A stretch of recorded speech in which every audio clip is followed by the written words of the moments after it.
Hey, everybody. It's Michelle, and I am completely cup runneth over with joy because today I get to announce that Chasing the Swallow, Truth, Science, and Hope for Pediatric Feeding and Swallowing Disorders is 100% done and in publication, and you can check out your copy on Amazon. And the best part, if that book moves you, if it grows your evidence-based triangle to engage in interprofessional practice, to do the root cause analysis to why the child is presenting with the PFD, to then engage with the team to get that child to a point of healing so that the real growth can begin, then y'all check out speechtherapypd.com because they are gracious enough to entertain all of these amazing, joyful ideas. And they're currently carrying the book for 13.5 ASHA CEUs. So thank you for being a part of the First Bite journey that led to Chasing the Swallow. And be sure to check out speechtherapypd.com for the 13.5 ASHA CEUs that accompany it. Happy learning.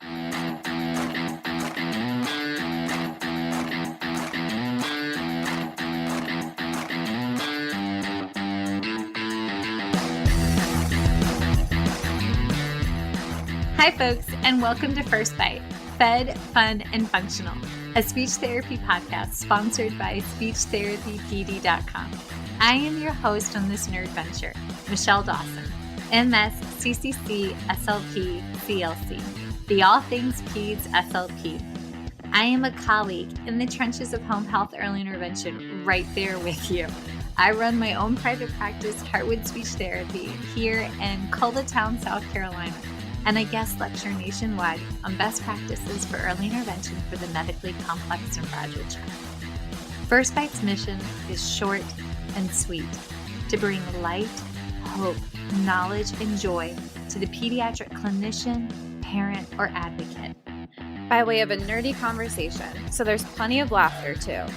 In this podcast, we cover everything from AAC to breastfeeding, ethics on how to run a private practice, pediatric dysphagia to clinical supervision, and all other topics in the world of pediatric speech pathology. Our goal is to bring evidence-based practice straight to you by interviewing subject matter experts. To break down the communication barriers so that we can access the knowledge of their fields. Or, as a close friend says, to build the bridge. By bringing other professionals and experts in our field together, we hope to spark advocacy, joy, and passion for continuing to grow and advance care for our little ones. Every fourth episode, I join in. I'm Erin Forward, MSP, CCC-SLP, the Yankee by way of Rochester, New York transplant who actually inspired this journey. I bring a different perspective, that of a newish clinician with experience in early intervention, pediatric acute care, and nonprofit pediatric outpatient settings. So sit back, relax, and watch out for all our squirrels and enjoy this geeky gig brought to you by speechtherapypd.com.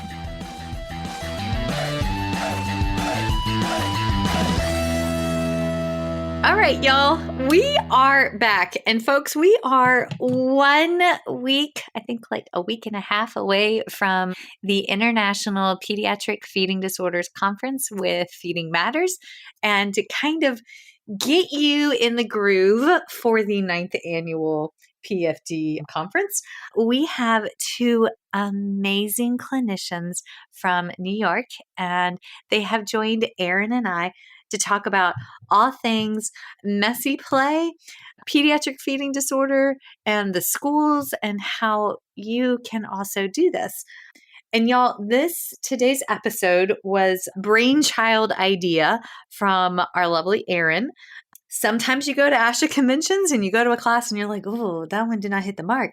And then you go to a class and you're like, oh my gosh, this was phenomenal and this is the one to take home with. And that was today. So because of, I guess, stars aligning, Erin made it to an 8 a.m. class at Asha. Go, Erin. And we have none other than ToniAnn Gambella Loftus. I'm hoping I said that right. Yes. Yeah. CCC-SLP/TSSLD, as well as Liza Bernabeo. Did I do that right? Yes, that sounds good. Okay. I teach swallowing and not articulation. MSCCC-SLP TSSLD. So, but before we get there, I have to pass the mic to Erin. So, Erin, tell us what was the aha moments for you, love? Well, I am glad I made it to an 8 a.m. course. When I read the description, I saw that both of y'all were trained in floor time, which really caught my eye because I've currently in my 202 course. So I'm like really diving into floor time. In my mind, floor time and feeding make so much sense together. And this was the first time I'd seen it talked about together. And so that really intrigued me. And I was like, these two will 100% be speaking my language. And you both were. And it was just beautiful to see how you utilize the principles of floor time to build that trust with feeding, and how you also were able to manage it at times with like more than one child with all these different individual differences. And the way that y'all explained it, I was like, we need them on the podcast. That's amazing. Congratulations on taking, 201 and 202 and starting your DIR floor time journey. I'm so glad to see. I signed up for 202 right after I finished 201. I was like, I should wait, but I'm not going to. So that's amazing. Some people are ready right away to sort of continue on their practice. I feel like when we started in the model, I hate to say it, but like 10 years ago, there wasn't a ton of people out there doing floor time, and now you hear it more and more and more. And that's so exciting to hear that the world is starting to change. Yeah, I'm just really excited. I'm so glad you're taking the courses. It'll make me want to spend my money there, but I just got broke paying for spring soccer. So I have to recoup my pennies for a minute. Yeah. Well, we were lucky enough, the two of us work at the Rebecca School in New York City. And it is a DIR floor time, all the time school. Which is amazing. Wait, what? Amazing. I worked there for 10 years. Liza is still there. Yes, and you're 10. Yeah, and it's an incredible place. To have a school that does floor time all the time is a really big gift, to be able to sort of walk around and follow a child's lead when there are 200 students is a really hard feat, and they do it so well. And they were able to, train us throughout the time I was there. We took the DIR courses while we were there. But it's really nice to be like immersed in that culture. You get such incredible experiences when you really have a group of like-minded people working together. Yeah, I think there's 9 floor time trained therapists in South Carolina. So we're getting there. But why don't y'all tell us, like our audience, a little bit about yourselves and how you got to where you are now? Sure. So my name is ToniAnn Loftus. I was born and raised in Goldsboro, North Carolina. I attended Meredith College when I graduated from high school, and I really didn't know what I wanted to be when I grew up. And I explored lots of different options. I knew that I wanted to work with children. I knew I didn't want to be a classroom teacher. My sister's a classroom teacher, and I give her all the credit in the world. A really incredible job. It takes a really patient person, but it wasn't for me. And my mother was like, well, I've heard somebody who is a speech therapist. I don't know what they do, but like it could be a cool job. I started to explore it and applied to graduate school, and then ended up going to Seton Hall University in South Orange, New Jersey, and got my master's there. When I was in my clinical fellowship, I worked at an ABA school. And it was a really hard transition for me, being a clinical fellow, being on my own, sort of figuring things out, and then having to create discrete trials was really hard for me. Watching kids that didn't want to come to speech kind of be like picked up and brought to speech was really hard. And a very good colleague friend of mine, we're still very close, was like, hey, I was on an airplane and I was sitting next to this guy who runs this like kind of hippy dippy school in Manhattan. You should check them out. Turns out it was a Rebecca school. It was the one of the owners of the Rebecca school that was sitting next to her. And that's how I found DIR floor time. And I sort of like fell in love. I went for my interview at Rebecca school and no one was wearing shoes. And standing on the radiators. Wait, what? Yeah. Nobody was wearing shoes? No, because of their sensory seeking, their preferences, their own individual differences, they're allowed to walk around with no shoes on if that's how they... That's amazing. It's amazing. It really is amazing. People are so patient and calm. And I was like, oh my gosh, they're in the hallway with no shoes. And, there's obviously safety limits. They can't walk out on the sidewalks of New York City without shoes. But being able to be in their classroom and feel like they can be themselves and be safe is really incredible. And so when I saw that, I was like, oh, wow, this is like the place for me, I think. And I got lucky and they offered me a job. And I spent a long time there really appreciating all of like the trainings they offered, all of, I took SOS feeding while I was there and like sort of incorporated that into floor time. I went through the entire DIR Institute while I was there, became a training leader for the Interdisciplinary Council on Developmental Learning, did hand in more than words. And so they gave me lots of opportunities while I was there. And then, the global pandemic hit and I was 8.5 months pregnant. And it was really a hard time to be an educator. It was a hard time to be a mom. And I took a little bit of a break. And now I'm running a private practice in Lower Manhattan and bringing floor time to, kids in that way. It's really incredible because I work with a lot of typically developing kids and they all take to floor time like a moth to a flame. It works for everybody. And it's so nice to see kids feel appreciated and kids feel passionate about things and for kids to feel heard. So it's been really cool to sort of take all that I've learned and, sort of start my own thing and keep spreading like the good news and of floor time out there and teaching parents how to, get down and play with their kids and think about things in new ways. So that's my story. And you came into the picture, ta-da. Yes, and then there was me. So my name is Liza Bernabeo, and I am a native New Yorker. I was born and raised on Long Island, and I went to undergrad at the State University of New York at Geneseo, which is upstate. That's where my stepdad went. Oh, really? Mm-hmm, yeah. That's so funny. Yeah, so I feel like if you're from New York, you've heard of Geneseo, and everyone else is like, what? So I was similarly to ToniAnn. I kind of went into school being like, I know I want to work with kids. Maybe I want to be a teacher.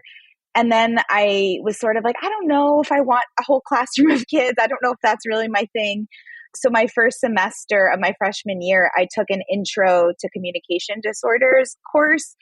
And I was like, oh, I think this is it. I think this feels right to me. I like the idea of working one-on-one or in small groups. And I was really fortunate because at the time, Geneseo offered us a lot of hands-on experience as undergrads, which was really rare, having spoken with other people. So they had an on-campus clinic that I participated in. I did my student teaching as an undergrad. So I felt like I was really lucky to kind of come out of that with all of this experience before even starting graduate school. And then I went to graduate school at Adelphi University, which is on Long Island.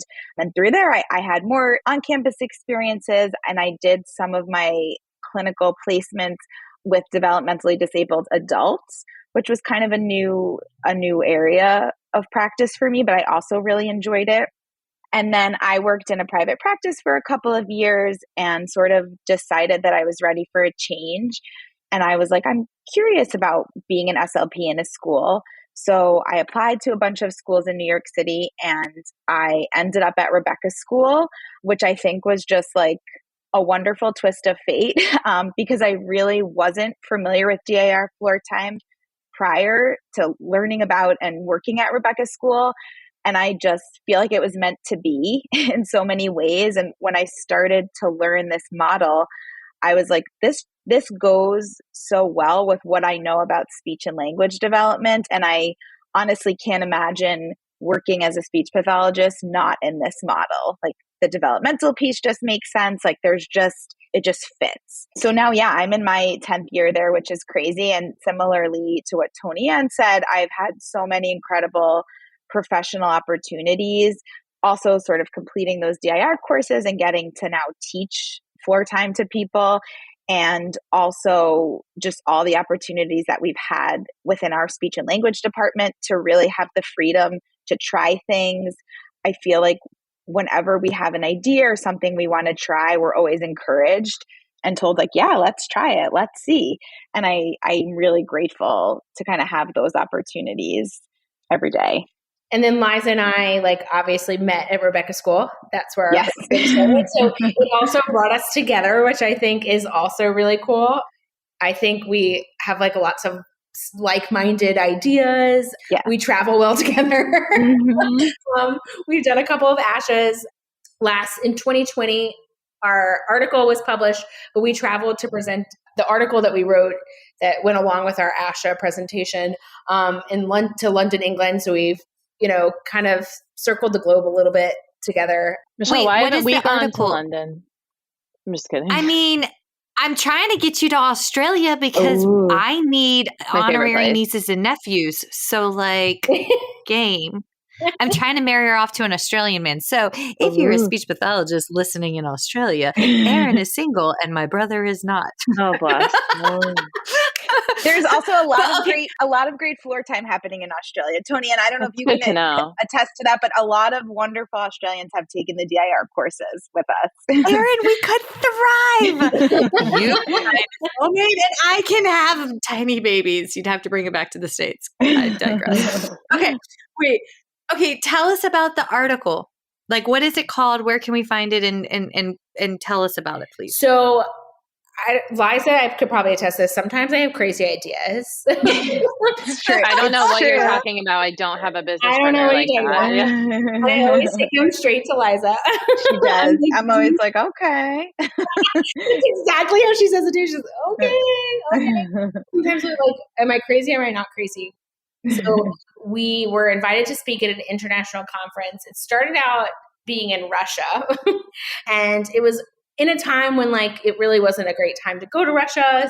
I was looking for other things to sort of, kind of expand on our knowledge. We were doing a lot of feeding therapy and a lot of sensory-based stuff at school. And I was like, let's write an article. And Liza was like, okay. And then we're also going to go defend the article in London, England. And it's going to be great. It's going to be so fun. And we went through several, drafts. And the first draft was written, I hate to say it, but in a restaurant in, where was that? Where were we last? We were in Herald Square, and we left it on the table. And I called the next day and I was like, we left something really important. And I think, Liza, didn't you say the person was reading it? Yeah, because they were like, oh yeah, we actually found that. We thought it was so interesting. So we were like, okay, this is a rough draft, but we're glad that someone thinks it's worth continuing. You have to tell me there were pints had at that table that there was night definitely, to finish the yes, story. I think it was oysters and wine. Oh, Erin, why did we not have dinner and drinks with them at ASHA? We found the perfect oyster and wine bar. Oh, man. All right, continue. All right, so we recover the journal, the proposed article from the night. We recovered it. It was the roughest draft written on some unlined paper. And it was just sort of our fresh ideas out. And it takes a really long time. I guess I didn't really consider how long it takes to write an article and how many peer reviews you go through each time. And, everybody's going to have a different comment on it. So it finally got published in January of 2020. And it's in the World Academy of Science, Engineering, and Technology journal. It's publications.waset.org. And then the name of our article is Food for Thought, Preparing the Brain to Eat New Foods Through Messy Play. And essentially talks about our journey of how we found floor time and how we think about messy play and the brain and mirror neurons. And we did a lot of research to sort of support what we were already doing. And it's so amazing because it was like confirmation, right, Liza, that we were like doing the right thing. Yes, once we saw the research and just we're thinking about like we see this every day, like we know that it's working, but where's the research to support that? So I feel like it was an opportunity for us to kind of really dig deeper and kind of support what we kind of knew within our bones was working, but doing a little bit more work to support that. Yeah. And like I said, we were both at Rebecca School at the time, and they're very supportive of different kinds of research and starting different things. The speech department there is huge, and our supervisor was very supportive, and the department was very supportive. We had created a mealtime program, as a department a couple years earlier. And so we had spent a lot of time thinking about mealtime and the importance. And I know it was really important for my family growing up. It's really important, for Liza's. We both come from kind of big Italian families. And it's like, that's how you like show love. You sit down and like mom makes dinner and like everybody gets together. And so it was kind of an important topic for us as well. I'm not Italian. I'm Southern, and we're a hot mess crock pot of all of the ingredients, but a fair bit of Irish and Cherokee and Potawatomi tribes. And it sounds fancy, but it's resulted in the fact that if I smile too hard, my cheeks hit the FaceTime button on my cell phone. So like, randomly that backfires at awkward times of the day. But I say this because mealtime is critical, and like, even for our family, and as interesting as our upbringing was. But that's what I think unites all of humanity, is who we break bread with, whether it be gluten-free bread or puree bread or, TPN bread. But that's a uniting force for us. But okay, so let's take this into the therapy. So how do y'all and I don't know if y'all want to go through developmental approach or like messy play and exploration of the affect brain development. I don't know which way y'all want to go. Your craft, but walk us through. Yeah. I mean, I think starting with the developmental approach is kind of how we sort of start out with everything. So I know we talked about how we follow the DIR floor time model. And just, I guess, a little background on that, because we're all familiar with it, but not everybody is. This was a model that was created by Dr. Stanley Greenspan.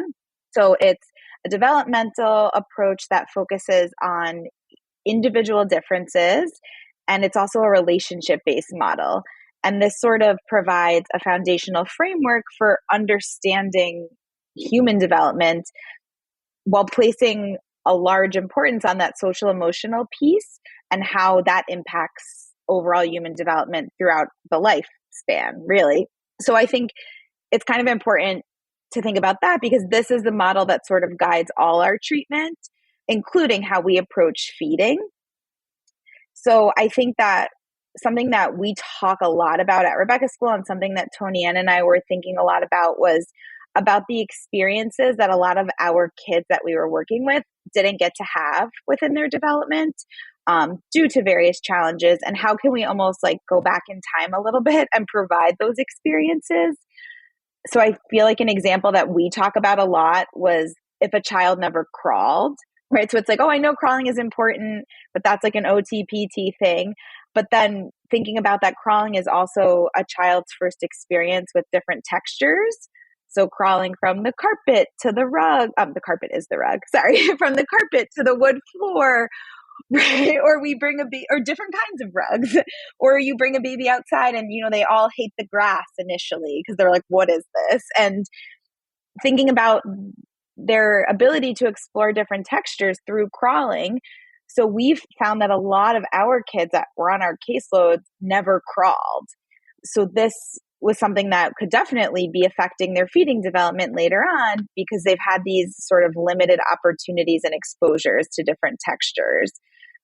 So just really thinking about all milestones. So like, yes, we're speech therapists. We're obviously going to think about oral motor and feeding milestones, but also thinking about those gross motor milestones, and just to have sort of a general understanding of those.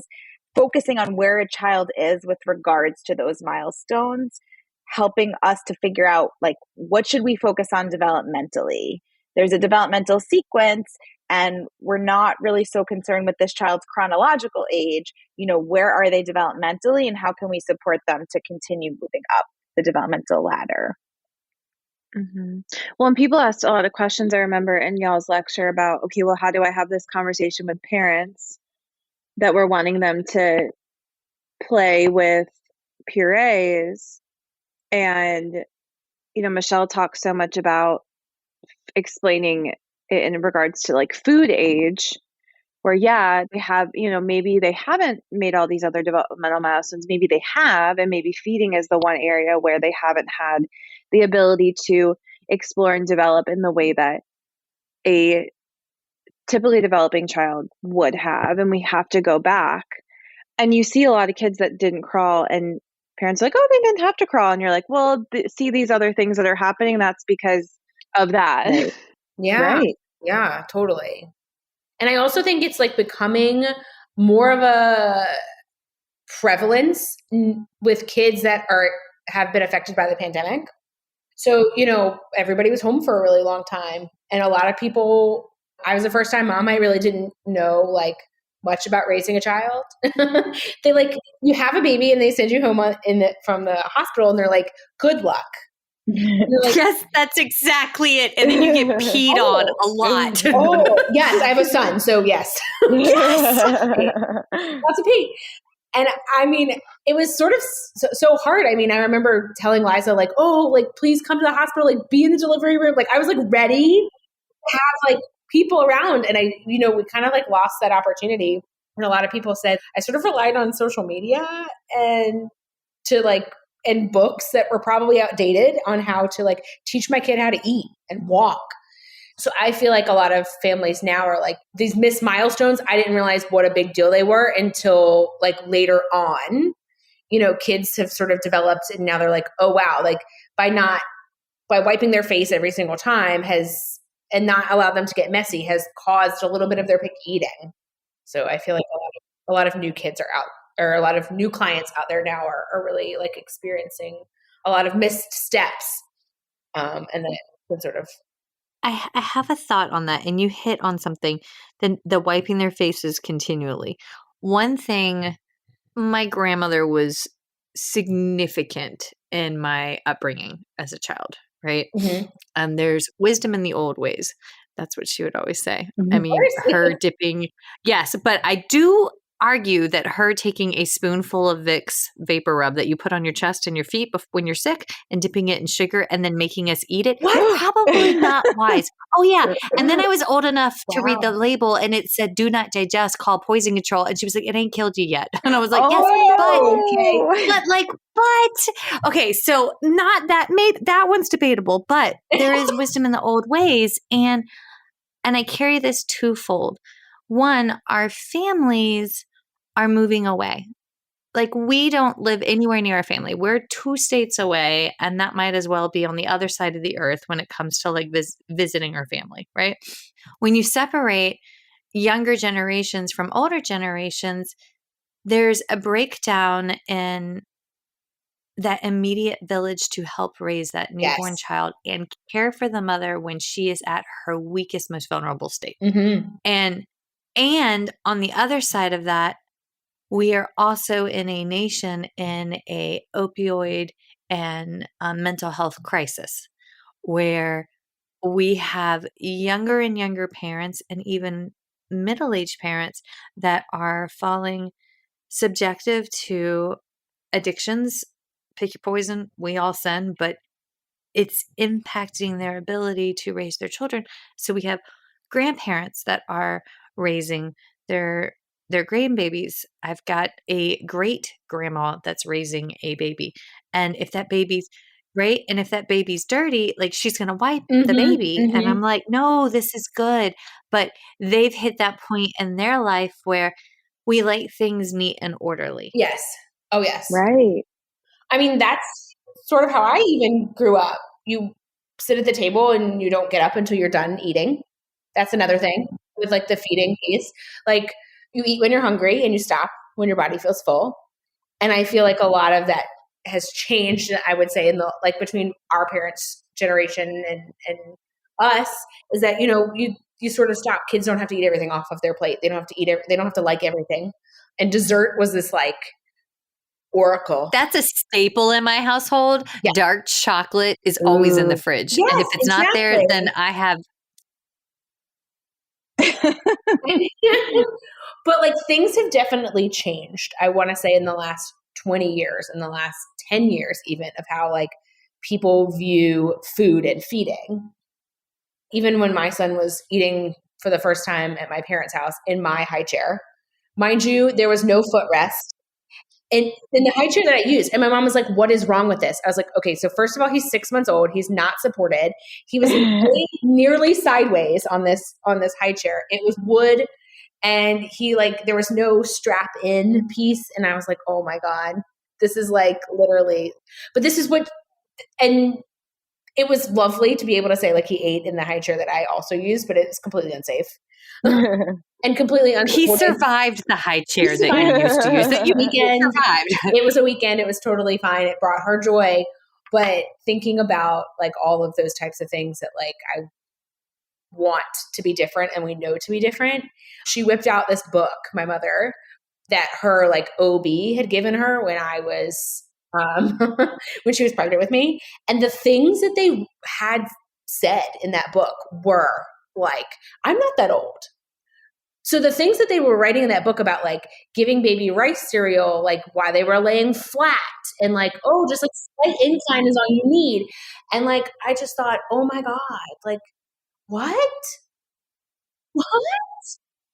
It's a wonder. And that's what, you know, my mom says to me all the time, like, you're totally fine. And it's like, yes, but now we know better. So we're going to do better. Erin, you say that all the freaking time. Like, it blows my mind. And I'm not saying like, you know, that they did anything wrong, but that's how they like, you know, when my son Max was 6 months old, the pediatrician handed me a piece of paper that talked about purees and about like how to prepare food for the baby. And I looked him dead in the eye and I said, I'm a speech therapist. And he was like, okay. And I was like, I specialize in feeding. And he said, oh, and he like slowly took the paper out of my hands and put it back in the folder. And he said, that's outdated. And I looked at him and I said, well, why are you giving it out? Why are you giving that out? Like for free, I will write you a new piece of paper. Right. That, you know, there's like so much more information out there. And there's so many great apps out there and so many great programs out there now that are like teaching different. So it makes me very, you know, happy and excited to see that too. Okay, now we all have a new task, and I heard everybody's brain go there. We're all like, we need to update that form. 100%. It was like a Xerox copy. You know, I kind of wish I would have taken it just to like have it as a reference, but it is so interesting. And like I'm in my mom group being like, you guys should wait. Don't do it. Here's why. Here's all the research why you sort of have to wait. Babies' brains aren't developed at 4 months and there's no need for them to have solid foods. But yeah, those forms do need updating. And I do know that there's like, you know, like I said, lots of programs out there that are trying to change the world. Feeding matters. Feeding matters. Hint, hint. Mic drop. Come next week, yo. Yeah, definitely. Okay, so walk me through messy play and how exploration of messy play can affect brain development. Oh man, that's like a giant. Yeah. I mean, I guess with for us, there was so many thoughts and we were kind of like, okay, like let's sort of explore and see what's out there. And there's so many different research theories and we felt like terms and things that we've heard thrown around. So one of the things that we were interested in was this like brain gut connection. I feel like we've been hearing more and more about it over the past couple of years. I know so many of our students who were on our caseload who had a diagnosis of autism also had a lot of digestive and gut challenges. So that was sort of just like another piece to this whole feeding, the larger feeding piece.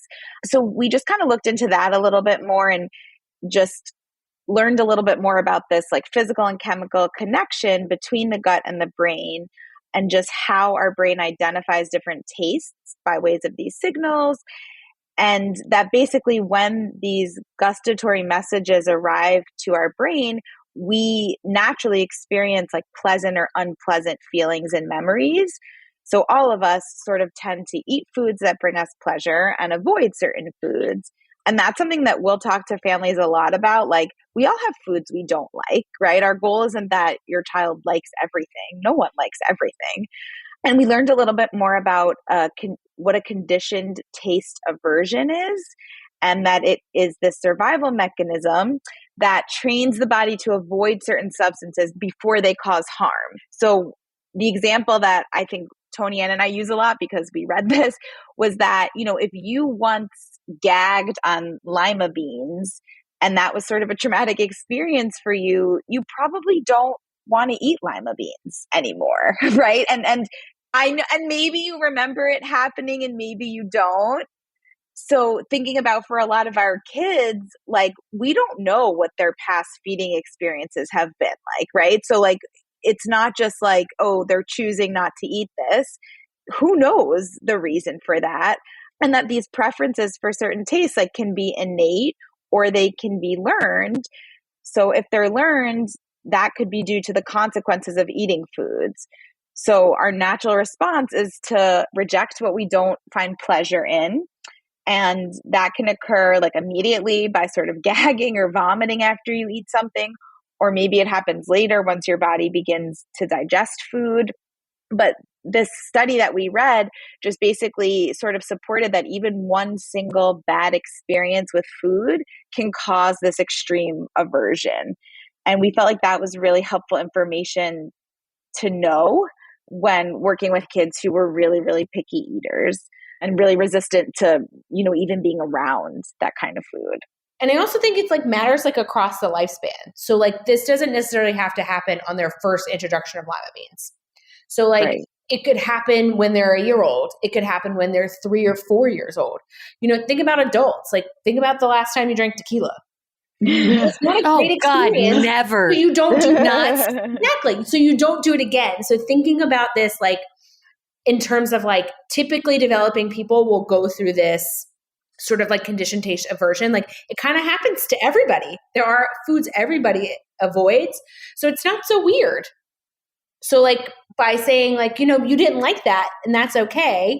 Maybe you try it again to sort of see if like it's just this like one-off, but like it's okay to say like my body is rejecting this and I don't want to eat it anymore. And then you have the kiddos who it's not one experience, they have EOE and every experience with food is negative. And I find I have to explain to parents, like we have to rebuild these neural pathways that were so negative for so long. And I've had a few kiddos on my caseload that it's taken years and years to get the EOE diagnosis. And so then you're just really, really building trust, and it may not look like progress on the outside, but every positive experience is progress. Like their brain is developing. We just can't see it yet, and we will eventually. Yeah. I was talking to a mom the other day too. I was like, we have to bring the joy back. And like, it's not going to, that's sort of why we came up with this messy play idea. It was like, what if we brought the joy back to food without the pressure of eating it? What would that look like? And it sort of gives, I've noticed over the past, few months that like parents sort of have to go through like the same process in therapy of like letting go of being like, you should just try it. And here's a spoon and putting it in their mouth. And so like thinking about getting messy and sort of like joyfully playing with like an oobleck, which is like cornstarch and a liquid, or playing with, snow dough has been really big this week for me, which is marshmallow fluff and cornstarch. And it makes this like dough. Okay. I will not touch that. I'm so grossed out just by you describing that right now. It's so interesting too, because I have 2 extreme picky eaters right now. And, the parents are like, oh, there is no way that they are going to touch that. And I was okay, I hear you. If it's hard for you, you can like go into the other room too. Like, don't worry about it. And I want to tell you, both of them are covered in marshmallow fluff. I've had a kid eat raw dough. I've had a kid try raw dough. Mom was like, he's never going to try that. And we made it into like, it was a cloud. He was like, he tried to eat the raw dough. And the thing I love about floor time and where that bridged a lot for me was that I have some of my kiddos that have more difficulty with engagement. Like this was so hard because I was like, if they want to engage, how are they going to sit at a table or even on the floor and eat with me? Like that's a foundational skill for feeding, but it gave me justification to work on that and to build that trust. And I was like, this is a missing piece that like, I feel like that's how a lot of feeding therapy can turn behavioral because you don't know how to get them to engage. And so then it becomes, that's the next move that some people go to because they just don't know what to do. Right.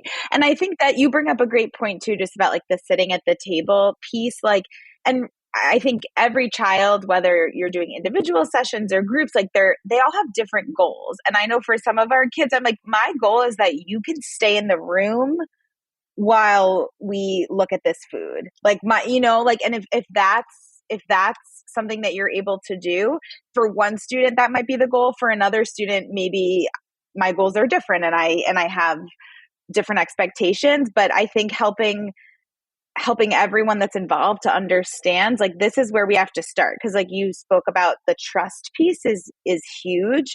Also acknowledging that a lot of these kids have had really traumatic experiences around food.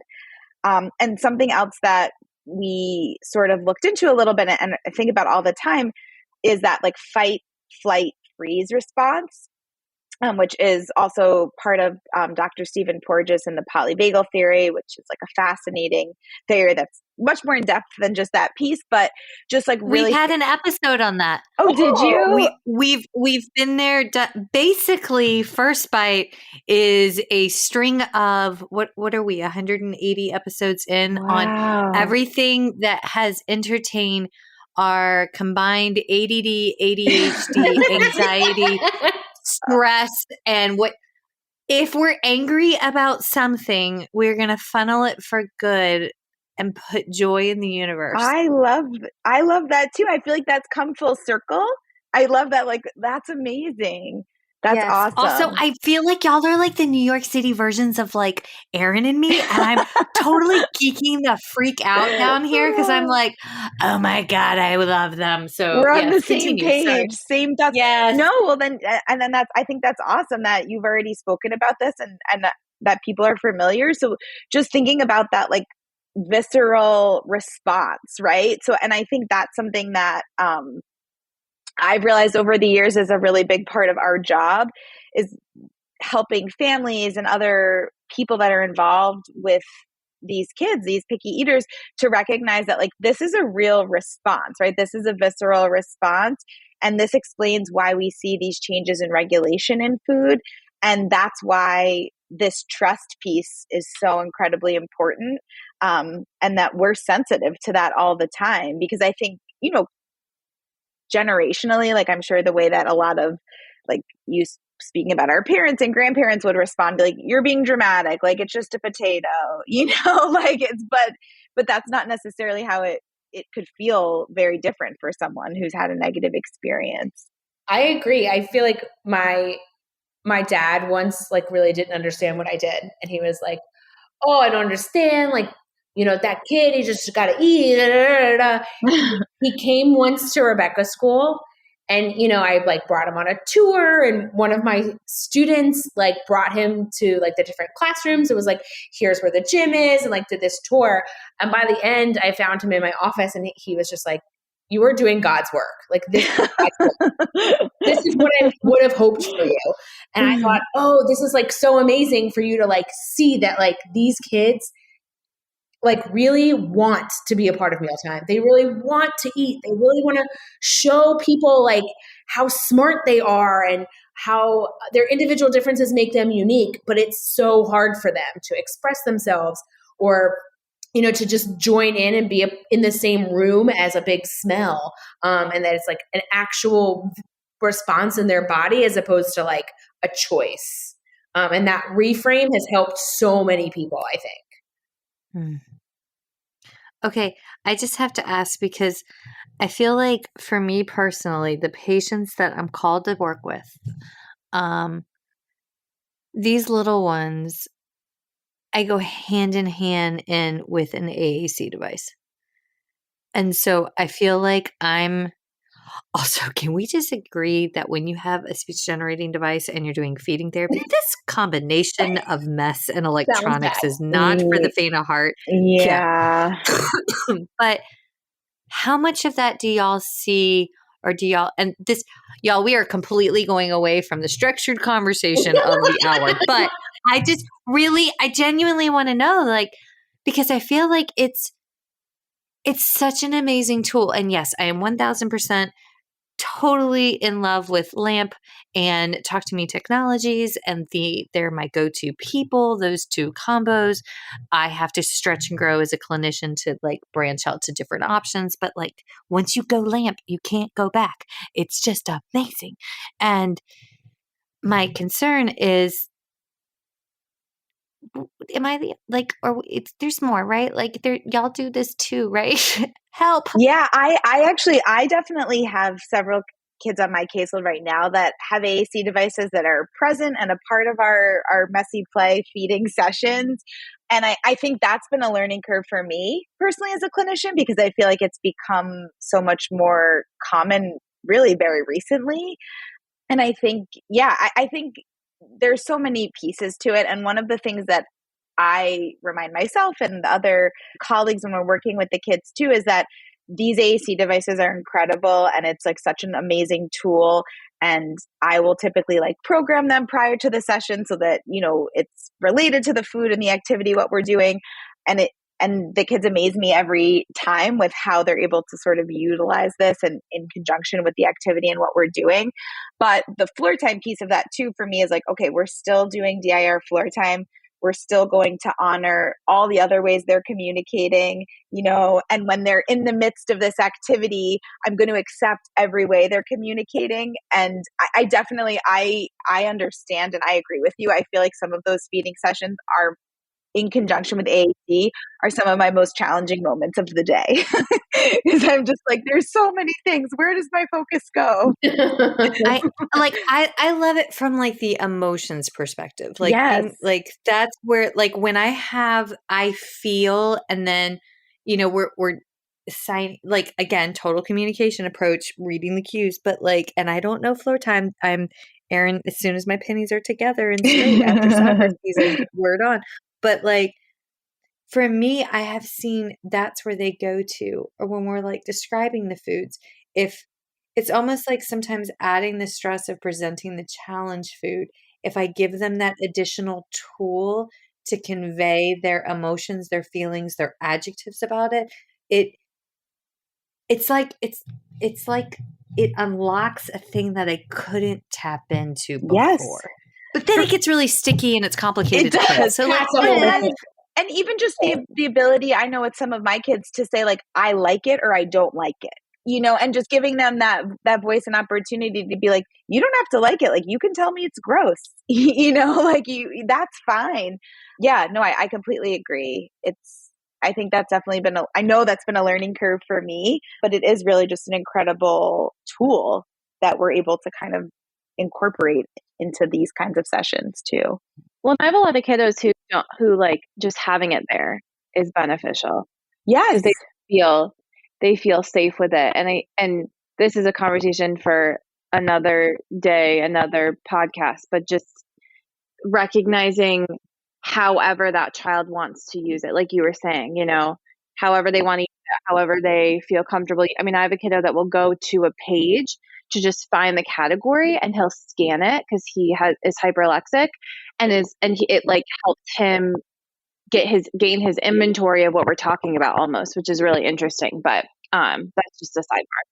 But I also think floor time kind of gives you the opportunity to say, like, if you don't want to use that, you don't have to, like, thinking about like developmentally, like If they are dropping down developmentally and becoming dysregulated because a new food comes out, that is not a time to ask a question. No. Do you not like that? Well, no kidding. You know what I mean? Like thinking of the developmental model of like, okay, like I really want to get them regulated. Like what other sensory supports can I give them? Like thinking about seating and all that kind of stuff. And now I'm going to get them engaged. I'm going to have them open and close simple circles of communication, solve a problem. And now they might be ready to say like, what do you think? And like thinking about like, you know, being more mindful of what we are asking while using that AAC and reading their body cues and teaching them to read other people's body cues and affect, I think is super important, you know, within AAC, but also within feeding as well. And I love that you say that because I think I get this question from a lot of younger, I'm a young therapist, so younger therapist is really like, no, you're a complete and total bad, you know, I can't say but like, yes, you're like, phenomenal. I don't know what to do with regulation. I don't know. And it's been a topic recently where they're like, well, where's the scope of practice in regards to sensory or regulation? And I'm like, there is none. Like that's a part of, a kid will not learn language if they're not regulated. Just because OTs got better education on it doesn't mean that they own it and that it's not an important part of what we're doing. And that's where like floor time also really came into that because and I remember someone asked me the other day, they're like, whenever he's frustrated, he just yells help. He doesn't say help, I want this. And I was like, oh my God, when your foot is stuck in the door, are you going to say help, my foot's stuck in? No, you're just like, help me. I need help. No, say it loud for the people in the back though, you know, like. And I think that's one area too, we're really lucky at Rebecca's school that we really work within this interdisciplinary model, which, you know, that collaboration piece within floor time. So we're very lucky that we have access to OTs, but you're absolutely right that like these things don't happen with like speech and language development doesn't happen in a vacuum, right? Separate from like sensory processing and all of that. And I think, in general, but also specifically with regards to feeding. Okay, so I'm just going to say this because I'm having a moment, and this is not going to be well received by all, and this is okay. But sometimes I think that if we're going to discuss a topic and lecture a topic and have our students exposed to a topic, then we need to ensure that we're practicing in some way within that topic. Right? Because it's really hard for me, and I had killer professors coming along, right? Like I am well aware that my education was freaking phenomenal. But I also had instructors that were active practitioners, right? So that research to practice piece was key. And I feel like a lot of our academic colleagues, their hands are tied because they have to get grants, they have to publish in order to keep their jobs, right? But because of that, they don't get that opportunity to synthesize the information into clinical experiences. And so when we're teaching a theory, there's that breakdown and disconnect. And the academic colleagues that I am drawn to, the ones that I'm like in awe of, are the ones that are doing research to practice in their own right, in their like Monday through Friday, because they just, yes, they're researching it, but they're automatically implementing it and then talking about it so that like those of us that are in the trenches Monday through Friday and or Saturday and Sunday, because, you know, overtime. But that's just, I don't know. I feel like I am fearful that money has driven our academic programs so far one way that we're raising a generation of clinicians that aren't getting that synthesis. That's just a deep thought. I should not record at 7:30 at night after a long day. Well, sorry, folks. I'm in my feels.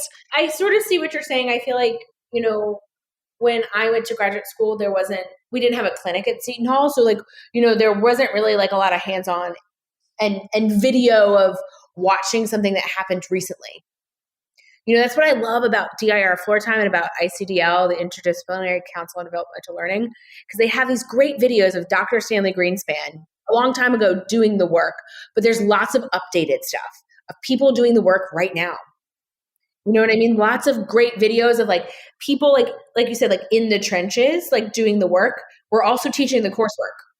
Yeah. And so you also have to watch yourself doing therapy. And that was a whole new thing. I thought I would have to. It's the worst, right? Yeah. It's the worst. It's the absolute worst. I go back and like think about my original video that I presented for a 201 and thought, that's terrible. And I remember the first week of school at Rebecca, a lovely woman named Elizabeth Guzman came to my office with a camera and she says, I'm going to videotape you now. And I thought, oh my God, for what? And now I think back like, oh, wow, you paid me to do that.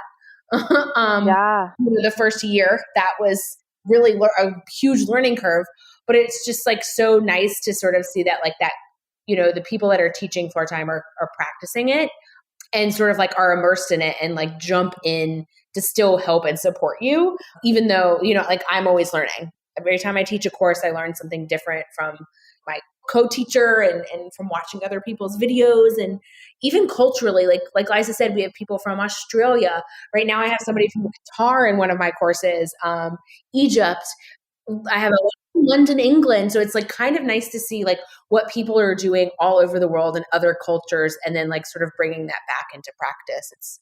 It's really cool to see. And to learn about yourself, it makes you reflect on your own therapeutic sense of self and your presence, which I don't feel like we got. I mean, I'm just speaking for my own program. We got enough of to really look in a session and be like, where was I? And it's okay. We're human. Yes. Like this week has been a week where I've been like, I can't give 100%. Like I'm trying, but my 50, 70, wherever I am is what I can give. And I have to accept that. But to realize that you play a role, and it's not just what did that kid do today? It's, did I do something different? Did I have an energy that they picked up on? Because the children we work with can sense it way better than we can most of the time. And it's made me learn a lot about myself. Yes. One of my favorite parts about the DIR floor type courses is when you're asked to kind of assess your own functional emotional developmental capacities and like your own individual differences. And I feel like it was like, wow, I'm way too old to just be realizing like I'm really sensitive to auditory input and that just regulates, but it's like just being given the opportunity and just having someone like ask you like, oh, like how does this affect you? Or like what dysregulates you? What makes you feel calm? I feel like it puts you in this headspace to really have a better understanding of like what the clients you're working with are experiencing, and the same thing, it's realistic to think like, I'm not going to be my best self every single day. And that could affect, what I'm able to give in a therapy session. But just having that awareness, I think, is huge. I couldn't agree more. And I also feel like, why are we just talking about this now in like 2022? Like, why is this just becoming a thing about listening to ourselves and listening to our kids? Like, that blows my mind. Because matriarchs are slowly taking over the world, and it's about bloody freaking time. Let's hope, yes. Yes. And because of that, it's okay to talk about our emotions and self-regulation and where we are. But it has taken... So for women in the room, no offense, dudes, we can do this. Yeah. It's nice to see like the world is starting to change, and that thinking about like things in new ways is really, really important. I couldn't agree more. It's like, could really like take it to so many new levels. But yeah, I'm very grateful that it's happening. Yes. All right. We're going to go over by like 4 or 5 minutes. Is that okay, ladies? Yeah, totally. Okay. All right. Because I do have to stick to the outlined outcomes for the learners. Okay. So on that note, with respect to doing this in the schools, how can we, and background, we've had Kristen West on a couple of times. I don't know if y'all know Kristen West. She's with Edinburgh University, and she's one of the VPs. I'm going to butcher this, Kristen, on the Dysphagia Outreach Project. They're advocates on their board. We love Kristen. Also Scott, hi, that's her husband, and who's also an SLP, adult SLP. But we've talked about legal cases and like why we should be treating PFD in the schools. And like, so we have set the stage for all of that. But how do y'all go about engaging and feeding in the public schools? Not the public schools. Or not public schools, but in the schools, because y'all schools kind of like in general. Yeah. yes, but in schools in general, how do y'all set that up and then assist with carryover versus like going into their homes and doing it?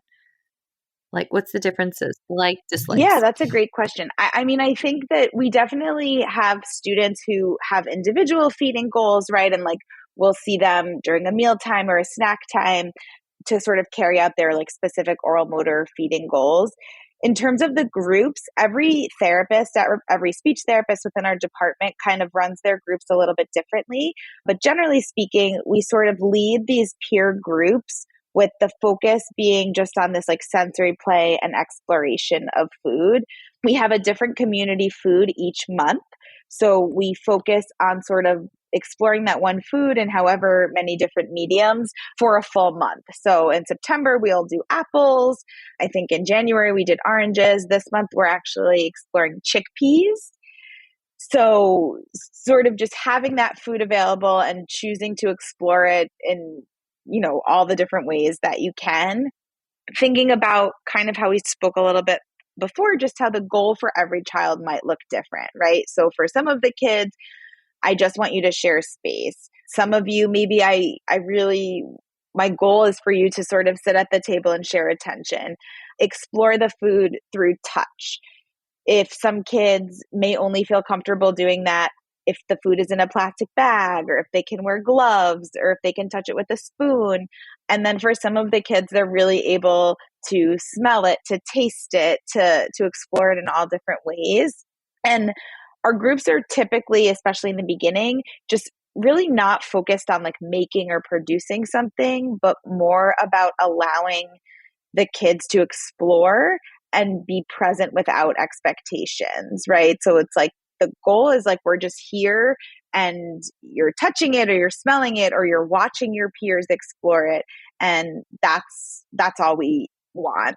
And then I think it's also an opportunity, right? Because we are speech therapists, like we're still targeting other speech and language goals. We don't need to use a lot of verbal language to participate. You don't need to use any verbal language, and they can sort of reference their peers through their eye gaze, through their body proximity.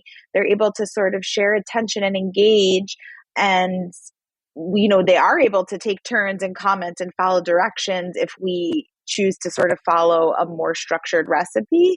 But that's not necessarily the goal, and that's not our expectation.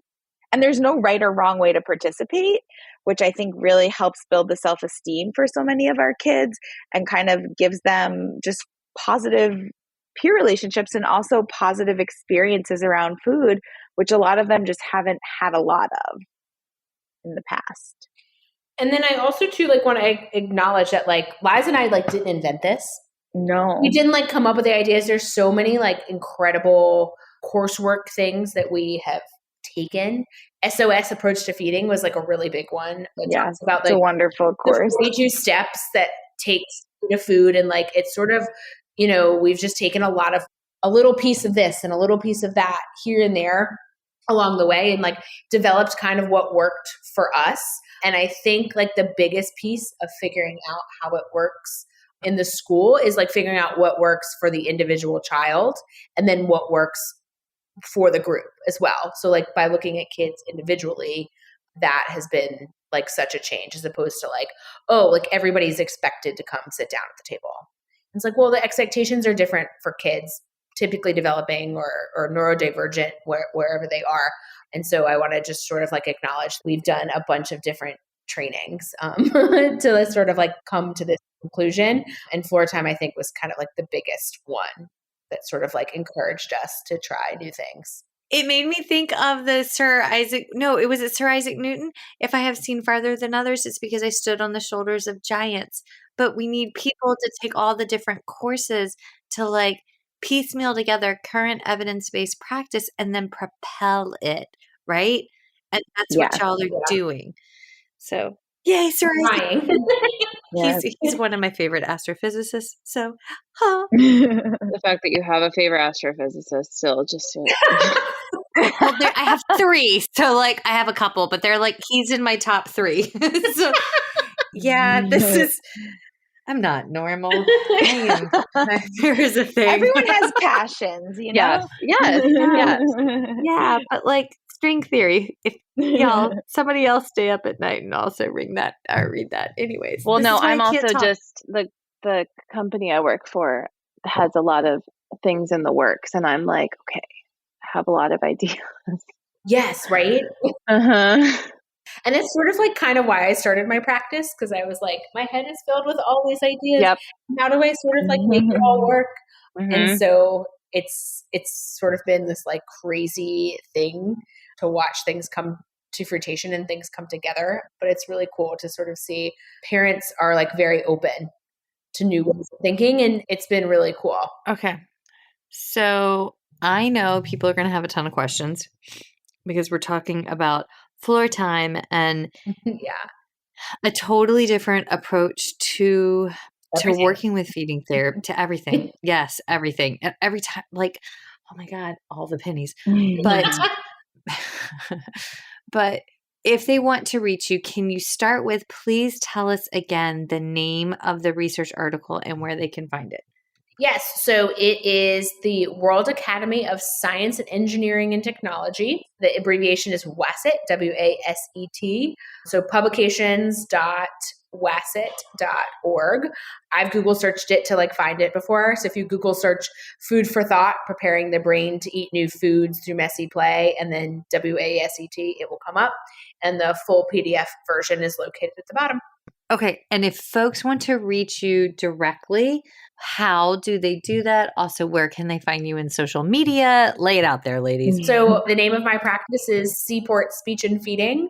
You can find me on Instagram. I am the Downtown Speech Mom with underscores. And if you go to seaportspeech.com, there's an inquiry page. So if people have questions, I'm more than happy to sort of answer them through that. And the email is info@seaportspeechandfeeding.com. And you can reach me at my email is lbernabeo, BERNABEO @gmail.com. Okay. Well, and you guys I have it on good authority. You're also coming out on a podcast with Speaking of Semantics. Is that correct? Yes. ToniAnn is, yes. Yeah. I was recently talking to Sam about what it was like to start a practice more full-time during a pandemic. And what that was like. And she's doing amazing work inspiring graduate students and people thinking about going to graduate school for speech language pathology. Excellent. See, spread joy, people, spread joy. I love it. Okay. Well, Erin, I am so glad that you made it to an 8 a.m. lecture at ASHA because we always get those like great times. I'll never forget our first in Denver. We were pumped. And we were at 8 a.m. with the time change. Remember, Liza?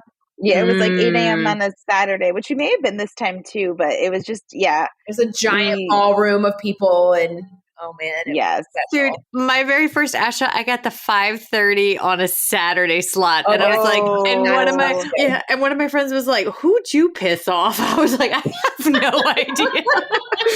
Folks, if you're listening, as always, check us out on First Bite Podcast on Instagram. Be sure to check us out on First Bite Facebook page. We love it when you tag into Apple Podcasts and hit us up with 5 stars and a review. Please be sure to join us next week at the 9th Annual International Pediatric Feeding Conference. If you haven't registered yet, myself and Kyler Romeo, OTR extraordinaire and board member with Feeding Matters, her and I are going to host the pre-conference on Wednesday and talking all about placing the caregiver first and foremost in the patient's care. I think it's safe to say for the 4 ladies on this episode today that is key.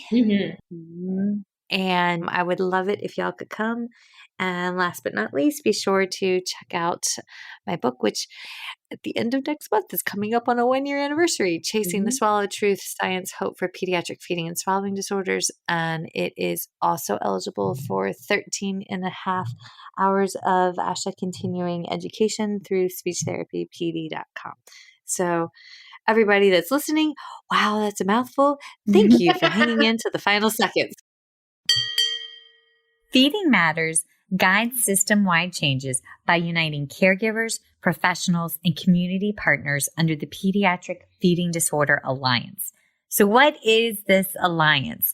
The Alliance is an open access collaborative community focused on achieving strategic goals within 3 focus areas: education, advocacy, and research.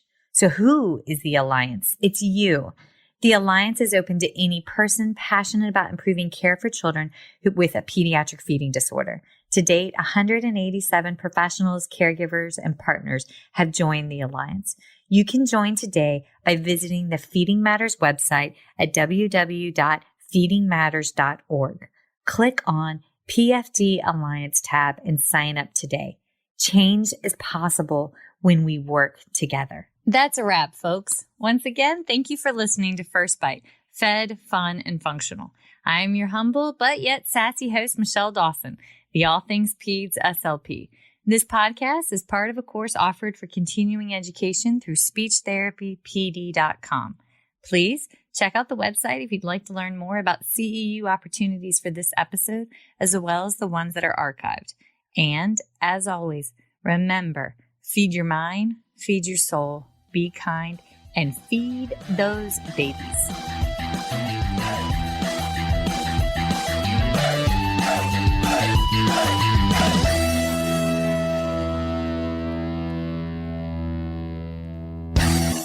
Hey, so it's Michelle Dawson here, and I need to lay out my disclosure statements.